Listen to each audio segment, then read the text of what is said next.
Γεια σας, είμαι ο Σωτήρης ο Γερμανός και είμαι στο πατρικό της Βάσος και στο δικό μου που είναι δίπλα. Αυτή είναι η γειτονιά μας. Εδώ αράζανε οι βάρκες των πατεράδων μας.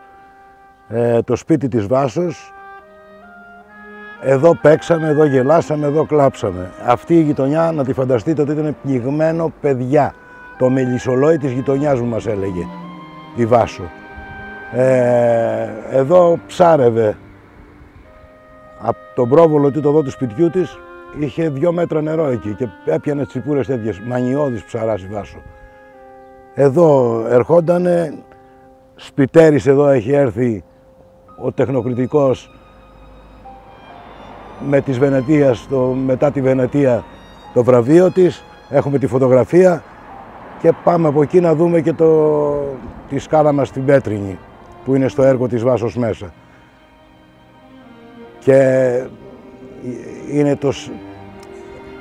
είναι το συναίσθημα που ενώνει εμένα με τη Βάσο, που σχεδόν με μεγάλωσε, την έλεγα δεύτερη μάνα μου. Αυτή είναι η ξακουστή πέτρινη σκάλα του σπιτιού μου του πατρικού, που την έχει χαράξει η Βάσο σε έργο της στο μουσείο που θα τη δούμε.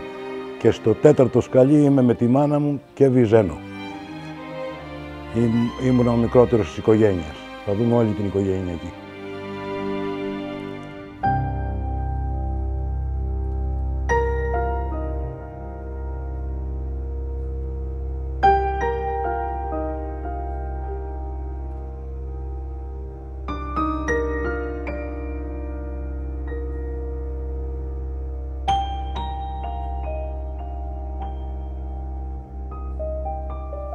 Είμαστε στο φιλόξενο μουσείο της Βάσος Κατράκη. Η Βάσο Κατράκη γεννήθηκε το 14 στο Ετωλικό. 1936 φεύγει καλών τεχνών. Μια τεράστια δυσκολία για τα χρόνια εκείνα, που δεν υπήρχαν δρόμοι στην Ελλάδα, να φύγει για καλών τεχνών ένα κοριτσόπουλο 20 χρονών. Η Βάσο το κάνει. Ανεβαίνει Αθήνα. Μένει Πειραιά. Έχει τη μεγάλη τύχη να συγκατοικήσει με τον Νικηφόρο Βρετάκο. 2 παιδιά ήταν στον κάτω όροφο και στον απάνω ήταν οι 2 κοπέλες. Ο ένας ήταν ο Νικηφόρος Βρετάκος. Φιλία που κράτησε μέχρι που πεθαίνει η Βάσο. Εδώ είναι τα τοπία του Ετωλικού και του Μεσολογγίου, παιδιά, που θα τα δείτε. Ιδιαίτερα εκείνο το έγχρωμο απέναντί σας είναι πολύ σημαντικό έργο για τη χαρακτική. Είναι έγχρωμο. Στο ξύλο δεν έχεις την πολυτέλεια να βγάλεις το ένα το χρώμα, βάλεις το άλλο. Χτυπιέται όσα χρώματα έχει η μήτρα τόσες φορές αυτό το έργο. Ένα ωραίο όμορφο τοπίο δικό μας εδώ απέναντι.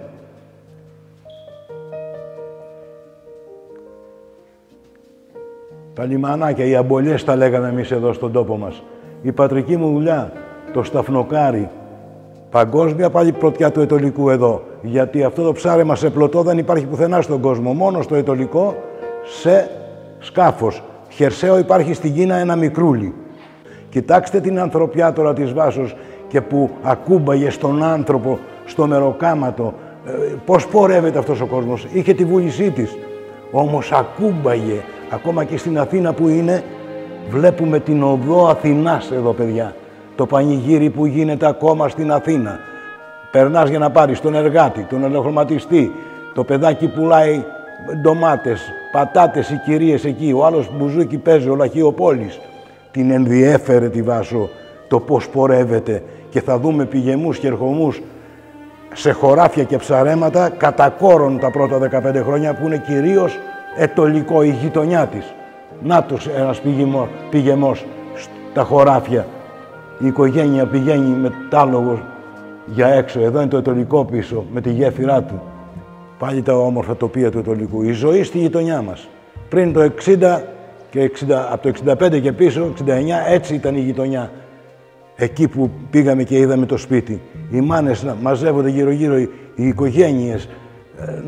Άλλοι να ξεμπερδεύουν, άλλοι ερχόνταν από ψάρεμα, άλλοι να κοτσομπολεύουν. Αυτό που γίνεται. Μεροδούλη, μεροφάει δίπλα σας.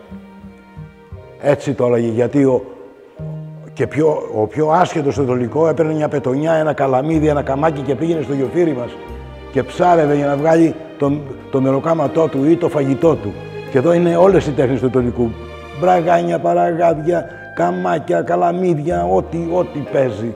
γινόταν αυτό το μακελιό. Εδώ είναι η πέτρινη σκάλα που σας έδειξα στην αρχή, στο πατρικό μου. Είναι αδέρφια της μάνας μου, αδερφές ξεμπερδεύουνε. Ο πατέρας μου κοιμάται στο Μότζο, τον έλεγε, το μπαλκονάκι μας. Η ψαριά του η βραδινή και εγώ είμαι εδώ στη μάνα μου και βυζένω.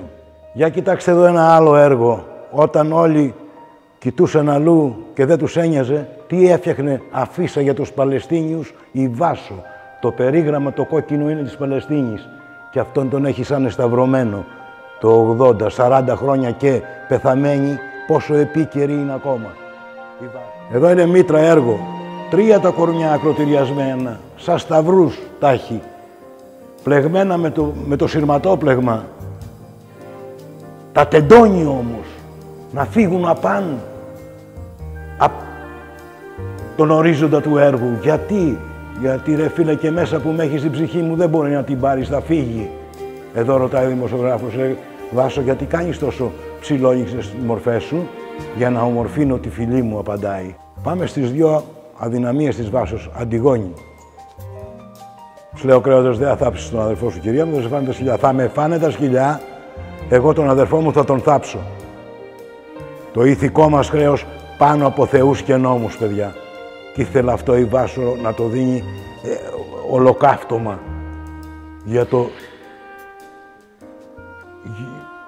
για την ψυχή του ανθρώπου, κυρίως του Έλληνα.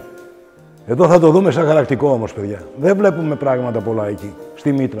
Κοιτάξτε, το σεντόνι είναι έτοιμο να το τεντώσεις. Με τσιμπισιές καρφίτσες που σκαλίζει, κάνει διάφανο το σεντόνι να φανεί το κορμί από πίσω. Και η μαγεία του χεριού του τα βγάζει στο έργο. Όλοι οι τεχνοκριτικοί είχαν αυτό το σεβασμό όταν βλέπαν αυτά τα έργα. Όταν ένα τέτοιο πλάσμα στο αιώνιο ερώτημα του ανθρώπου ξεπερνάει ακόμα. Και αυτό, πώς να μην κάνει τέτοιο μεγαλούργημα έργο. Ευχαριστώ.